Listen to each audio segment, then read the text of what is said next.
जा रहा था। और देखिए सीबीआई को परमिशन नहीं है वहां काम करने की, आप एम्स नहीं खोलेंगे, आप नीट की परीक्षा नहीं लागू करेंगे, मीडिया हाउसेस पे जितने हमले हो रहे थे, पत्रकारों पे जितने हमले हो रहे थे, तो उस समय होता क्या है कि जब हम लोग ये बात बोलते हैं, मैं पत्रकार भी रहा लंबे समय तक, तो आरोपित हो जाते हैं कि नहीं भाई आप पार्टी के हैं, आप एनडीए वाले हैं, आप ऐसा इसलिए बोल रहे हैं।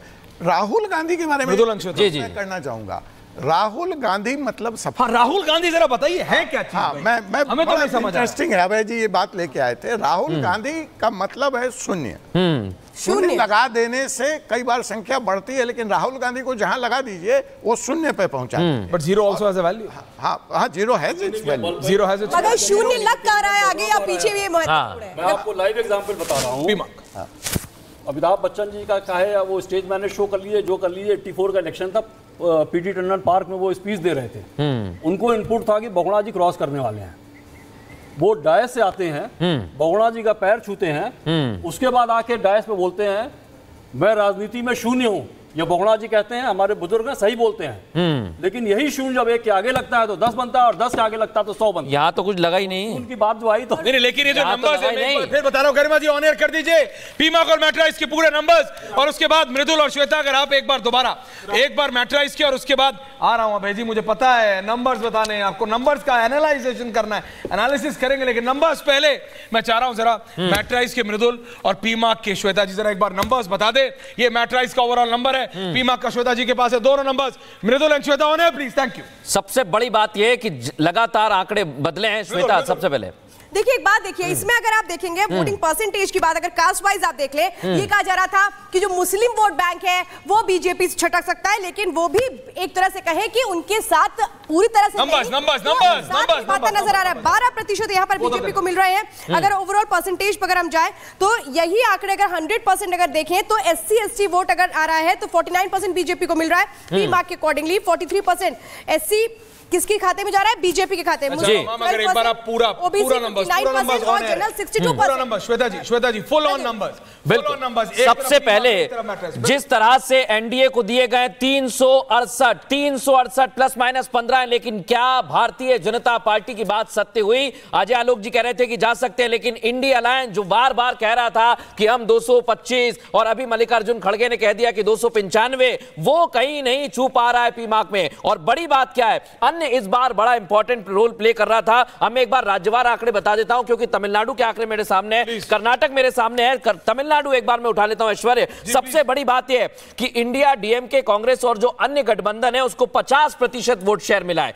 यह एक बड़ा फैक्टर यहां पर साबित हुआ है, लेकिन भारतीय जनता पार्टी ने गेन करने की कोशिश की है, और वो तमिलनाडु में नजर आ रहा है। अन्नामलई पर भी तमाम आंखें टिकी हुई है, किस तरह से आएंगी श्वेता?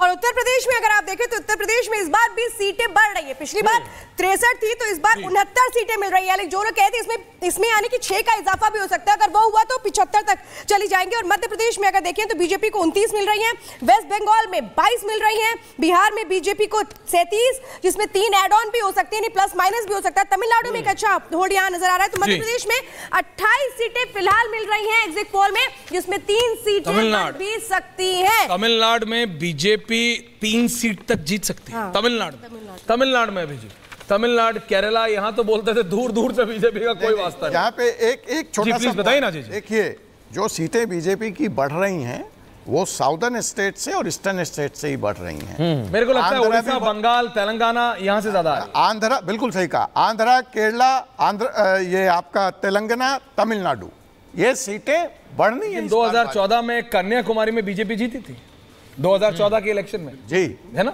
और इस कौन था कैंडिडेट, कौन था? आप तो नंबर वाले आदमी, जरा बताइए ढूंढ के।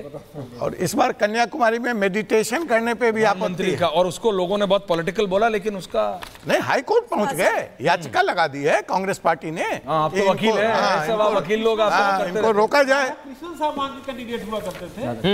यस, वो वहां से उन्होंने चुनाव जीता था 2014 में। यस, बट इस बार 3 सीट दे है। एक चीज मैं अगर बोलना, मुझे प्लीज देखिए, ऐसा है कि केरला केरला के बारे में और कुछ राहुल गांधी जी के बारे में मुझे 3 लाइन 4 लाइन बोल लेने दीजिए। 5 बोलिए। इस बार मेरा कहना है कि तिरुवनंतपुरम सीट बीजेपी के लिए बहुत मुफीद है। क्यों? क्योंकि वहां पर शशि थरूर साहब ने कांग्रेस पार्टी के साथ एक क्राइम किया है, कांग्रेस पार्टी के कल्चर में, कि उन्होंने गांधी परिवार के जो कैंडिडेट थे मल्लिकार्जुन खड़गे के खिलाफ अपनी उम्मीदवारी कर दी।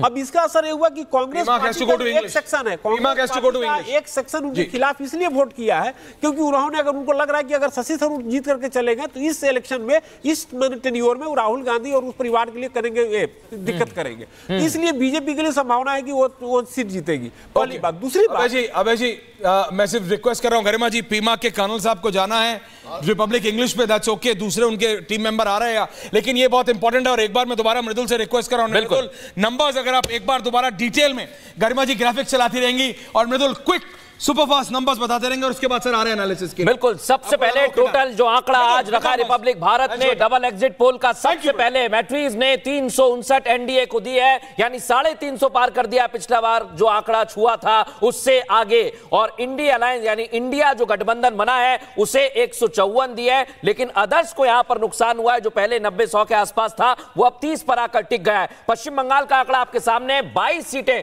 यानी कि ममता बनर्जी को यहां पर डेंट हो सकता है, यानी बीजेपी आगे ही होगी, 1-2 सीट आगे ही होगी, यह तस्वीर हमें नजर आ रही है। और पी मार्क ने जो सीट दी है वो 368 का आंकड़ा छू लिया है। लेकिन बड़ी बात क्या है, यहां पर इंडिया अलायंस को वही 125 के आसपास सीट मिल रही है और अन्य के खाते में 10 से 15 सीट आगे जा रही है। श्वेता, और अगर यही आप आंकड़ा देख रहे हैं, हम लगातार स्टेट वाइज बता रहे हैं, पी मार्क की मैं बात कर रही हूं, उत्तर प्रदेश में एक अच्छा गेन बीजेपी को होता हुआ नजर आ रहा है। देखिए ओवरऑल अगर देखें तो 359 सीटें एनडीए को मिलती नजर आ रही हैं, जो अभी एग्जिट पोल आ रहा है। पी मार्क को अगर देखें 154 पर इंडी समिटती नजर आ रही है, अन्य के खाते में 30 सीटें जा रही है। लेकिन अगर स्टेट वाइज देखें तो स्टेट वाइज उत्तर प्रदेश में 69 सीटें बीजेपी को मिलती नजर आ रही है, तो वही कांग्रेस के खाते में 11 सीटें जाती नजर आ रही हैं। अदर्स को एक भी सीट का कोई फायदा नहीं मिल रहा है, यानी जो लोग निर्दलीय चुनाव लड़े उनको जनता ने स्वीकार नहीं किया। अब बात जरा महाराष्ट्र की कर लेते हैं। महाराष्ट्र में बीजेपी को एक अच्छा गेन है, 29 सीटें बीजेपी को मिल रही हैं, जिसमें 6 का इजाफा हो सकता है, कांग्रेस को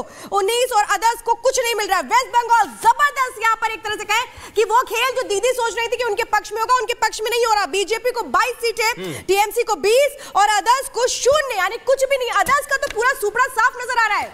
मृदुल, और बड़ी बात क्या है, बिहार आ गया। श्वेता जी पढ़िए। देखिए बिहार से 30 सीटें मिल रही हैं बीजेपी को, तो इंडी गठबंधन को 3 सीटें मिल रही हैं और अदर्स को कुछ नहीं मिल रहा है। यहाँ तो बहुत बड़ा लॉस हो रहा है इंडी गठबंधन को, जो सोच रहे थे कि साथ में मिलकर के एक तरह से आरजेडी बहुत बड़ा खेल कर देगी, लेकिन वहां यहाँ वो खेल कांग्रेस के साथ मिलकर के होता नजर नहीं आ रहा है। सीधे सीधे लोग नकार रहे हैं बिहार में। तो तमिलनाडु वो गेन नहीं हुआ है बीजेपी को जो वो सोच रही थी, क्योंकि एक तरह से कहें कि वो बेल्ट भी नहीं है, तमिलनाडु नंबर्स में वहां पर गेन हो रहा है, तो इंडी गठबंधन को हो रहा है। 38 सीटें मिल रही है, अदर्स के खाते में भी 1 सीट जाती नजर आ रही है, यानी कि ये दक्षिण में बीजेपी की वो फिलहाल अभी उस तरह से नजर नहीं आ रही। मध्य प्रदेश में देखिए 28 सीटें भी